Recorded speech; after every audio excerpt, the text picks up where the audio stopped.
കാലത്തെ എക്സ്പീരിയൻസ് വെച്ചിട്ട് casting couch ഉണ്ട് എന്ന് തന്നെയാണോ?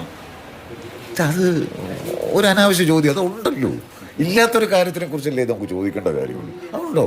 ഉണ്ട് എന്നല്ലാതെ എന്താ പറയാൻ പറ്റുക? അത് തന്നെയല്ലേ തെളിവിനകത്ത് പറഞ്ഞിരിക്കുന്നത്. അതുകൊണ്ട് തരാൻ ആ ചോദ്യം പ്രസക്തമല്ല. പോലീസ് സ്വമേധയായി കേസ് നടപടിയിലേക്ക് പോകണോ? എന്താണ് അഭിപ്രായം ഈ റിപ്പോർട്ട് പ്രകാരം?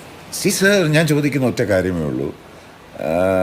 നമ്മുടെ ഇന്ത്യൻ ഭരണഘടന പ്രകാരം അല്ലെങ്കിൽ IPC, ഇപ്പോൾ അതല്ല IPC അല്ല, ഭാരത നിയമ സംഹിത, അത് പ്രകാരം ഇന്ത്യൻ ആരെങ്കിലും ഒരു ക്രൈം, ഒരു കുറ്റകൃത്യം എവിടെയെങ്കിലും നടന്നു എന്ന് ഇൻഫർമേഷൻ കിട്ടിയാൽ അത് അറ്റ്ലീസ്റ്റ് അത് അതിൻ്റെ പോലീസിൽ ആ സംഭവം അറിയിക്കുക എന്നുള്ളത്. ഇതിവിടെ പോക്സോ വരെ നടന്നിട്ടുണ്ടെന്നാണ്.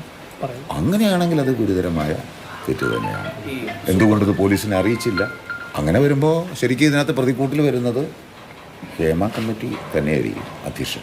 ഈ സൂപ്പർ താരങ്ങളൊക്കെ വിചാരിച്ചു കഴിഞ്ഞാൽ നിമിഷങ്ങൾ കൊണ്ട് ഈ പരാതികളൊക്കെ തീർപ്പാക്കാനായിട്ട് അല്ലെങ്കിൽ പ്രശ്നം പരിഹരിക്കാൻ കഴിയില്ലേ? എന്നിട്ട് എന്താണ് ഇങ്ങനെ നീളുന്ന, അല്ലെങ്കിൽ ഇവർ ഈ മൗനം പാലിക്കുന്നതിൻ്റെ കാരണം എന്താണ്? മൗനം വിദ്വാനഭൂഷണമായിരിക്കും. മൗനമായിട്ടിരുന്ന അങ്ങനെ ഒരു നാട്ടു ചൊല്ലില്ലേ, അപ്പം ഉണ്ടായിരുന്ന വിദ്വാനായിട്ടിരിക്കാം. ഈ പലപ്പോഴും പ്രതികരിച്ച ആളുകൾക്കൊക്കെ സിനിമയിൽ അവസരം ലഭിക്കാതെ പോയെന്ന് വനിതാ സിനിമാ താരങ്ങളൊക്കെ പറയുന്നുണ്ട്. അതുപോലൊരു ദുരനുഭവം ഷമ്മി തിലകൻ ഉണ്ടായിട്ടുണ്ടോ? സോറി, മനസ്സിലായില്ല. അതായത് ചില കാര്യങ്ങളിലൊക്കെ ഇടപെട്ട് സംസാരിക്കുമ്പോഴൊക്കെ സിനിമയിൽ നിലപാടുകൾ അറിയിക്കുമ്പോൾ അവരിന്ന് സിനിമയിൽ നിന്ന് അവസരങ്ങൾ കിട്ടാതെ പോകുന്നു, അല്ലെങ്കിൽ സിനിമയിൽ ഉൾപ്പെടുത്തുന്നില്ല, പലരും ഒഴിവാക്കുന്നു. അത് സത്യമായിട്ട് എനിക്ക് ഉണ്ടായിട്ടുണ്ട്. അതിന് ഞാൻ ഒരു വ്യക്തിമാണെന്നുള്ളത് നിങ്ങൾക്ക് എല്ലാവർക്കും അറിയാവുന്നുണ്ട്. എന്നെ പുറത്താക്കിയതും ഒക്കെ നിങ്ങൾക്ക് അറിയാവുന്ന കാര്യമാണ്. അത് ഇല്ലയെന്ന് എനിക്ക് പറഞ്ഞു കഴിഞ്ഞാൽ ഇല്ലാതാകില്ലല്ലോ. ഉണ്ട്, സത്യമാണത്. അങ്ങനെ എത്ര സിനിമകളിൽ നിന്ന് ഒഴിവാക്കപ്പെട്ടിട്ടുണ്ട് അങ്ങനെ ഒരു? അത് ഈ പറഞ്ഞ കോമ്പറ്റീഷൻ കമ്മീഷൻ ഓഫ് ഇന്ത്യ ആ ജഡ്ജ്മെൻറ്റ് വായിച്ചാൽ തന്നെ ഒരു എണ്ണം തെളിവായിട്ട് കിട്ടും. അത് നിങ്ങൾക്കറിയാം, പണ്ടൊരിക്കൽ ശ്രീ സിദ്ദിഖ് മറ്റേ KPSC ലളിതയും കൂടെ ഒരു ഇൻ്റർവ്യൂ നടത്തിയ ഓർമ്മയില്ലേ?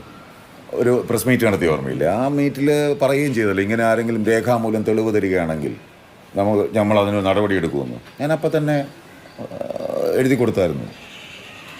കാര്യം ഇത് കോടതിയാണ് പറഞ്ഞിരിക്കുന്നത്. ഷമ്മി തിലകൻ്റെ ഒരു പടം കട്ട് ചെയ്യുന്നത്, പിന്നെ എൻ്റെ പടം, അതുവേണ്ടിയാണ് എന്നെ അതിനൊന്ന് പുറത്താക്കിയത്. ഞാൻ നിങ്ങളുടെ അടുത്തും പറഞ്ഞിട്ടുണ്ട്. ഇവിടെ വെച്ചൊരു ഓർമ്മയില്ലേ, ഞാൻ പറഞ്ഞില്ലേ, മുകേഷും ഇന്നസെൻറ്റും കൂടി എനിക്ക് എൻ്റെ എന്നത് അത് തന്നെയല്ലേ തെളിവല്ലേ?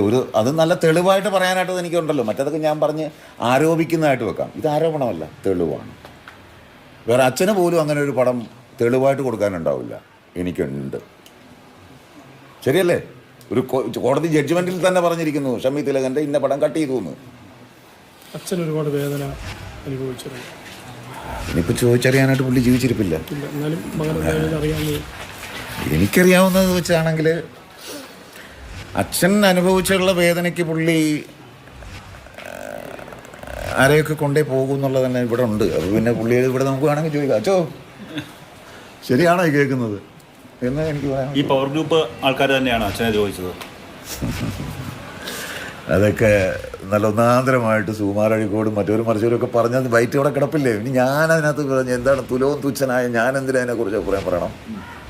അതൊരു അച്ഛനോട് ഇഷ്ടമുള്ള ഒരു മകൻ്റെ രോദനമായിട്ടൊക്കെ അല്ലേ പലരും അതിനെ വിലയിരുത്തുള്ളൂ.